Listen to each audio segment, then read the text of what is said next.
Ljubitelji životinja, dobrodošao na kanal Kućni ljubimci TV. Ovdje Mirko i sada ću ti otkriti koje su najpopularnije pasmine pasa. Ako ste početnik u svijetu pasmine pasa, tada ćete zasigurno tražiti psa za kojeg se lagano brinuti, a također je dobročudan i pametan. Zar ne? Ako želite psa s kojim nećete pogriješiti, tada su ovo možda najbolji psi za vas i vašu obitelj. Lista najpopularnijih pasmina pasa. Prva pasmina, Labrador Retriever.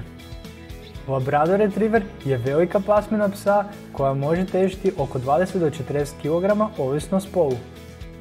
Ovi psi su ugodni i ljubazni te nerijetko prvi izbor mnogih vlasnika pasa.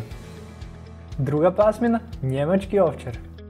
Njemački ovčar je velika i pametna pasmina pasa. Ovo je jedna od najboljih pasmina pasa ako tražite psa čuvara. Treća pasmina, Zlatni Retriever. Zlatni Retriever je velika pasmina pasa koja je poznata po izuzetnoj energičnosti. Ako ste osoba koja voli šetati ili trčati, tada je ovo zasigurno dobra pasmina psa za vas. Četvrta pasmina, Bulldog. Bulldog je pasmina pasa koja je srednjeg uzrasta.